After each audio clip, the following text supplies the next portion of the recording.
There is someone you know that you cannot stop thinking about, or something you wanted so badly, it consumed you, and the moment it became available, the moment it was finally yours, something strange happened.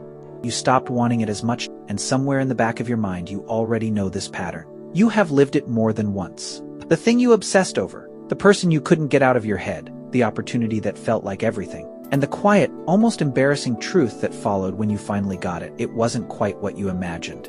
This is not a personal flaw. This is not weakness or ingratitude or shallow character. What you have been experiencing your entire life is one of the most powerful and least understood programs running inside the human brain. And once you see exactly how it works, you will recognize it operating in every corner of your life. Here is where it starts. In 1966, psychologist Jack Brehm discovered something that would change how scientists understand human desire forever. He found that the moment a person feels their freedom to have something is threatened or taken away, their desire for that thing increases immediately and dramatically, not slightly. Dramatically. He called this psychological reactance, and it operates like a switch inside the brain that nobody ever taught you about. Tell someone they cannot have something, and the brain doesn't accept that calmly. It treats the restriction as a direct attack on personal freedom, and it responds by making the forbidden thing feel more valuable, more desirable, and more necessary than it ever felt before the restriction existed. This is why the word no is one of the most powerful desire triggers in human psychology.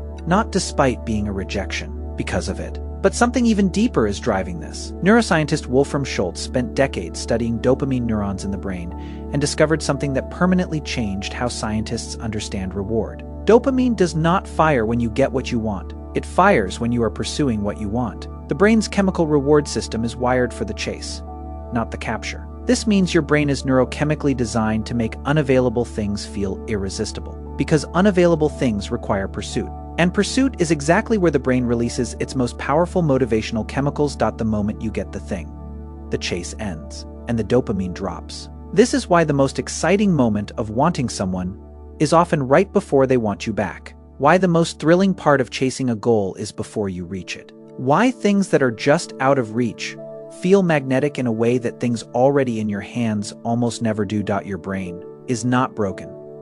It is running a program that kept your ancestors alive. Here's the part that nobody talks about. In the ancient world, scarcity was not an inconvenience. It was a survival signal. When something was rare, it was almost always important. Food that was hard to find was more nutritionally valuable than food that was everywhere. Water that required effort to reach was more critical than water that was abundant. A mate who was pursued by others was more likely to carry strong genetic advantages. The brain learned to treat unavailability as a signal of value. The harder something was to get, the more the brain decided it was worth getting. That equation was written into human neurology over millions of years of natural selection, and it has never been updated. So today, your ancient brain applies that same equation to everything. The person who doesn't text back immediately feels more interesting than the one who responds instantly. The opportunity with limited availability feels more valuable than the identical opportunity that is always open.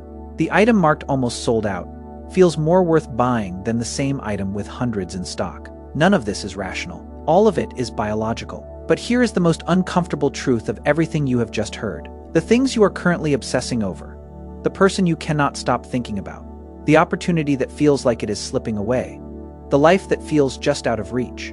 Your brain has made them feel that way, partly because of their unavailability, not entirely because of their actual value, which means some of what you are chasing is genuinely worth chasing.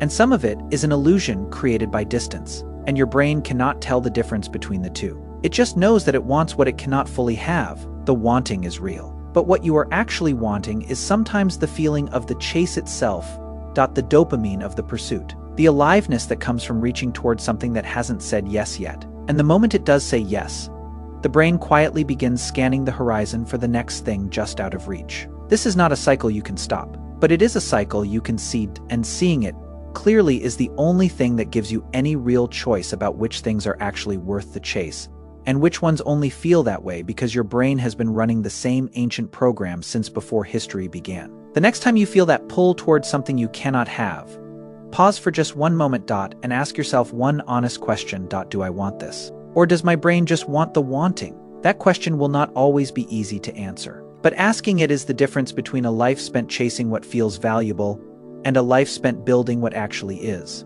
If this explains something you have felt but never been able to name, subscribe. Because understanding the hidden programs your brain runs every single day is the most powerful thing you will ever learn about yourself.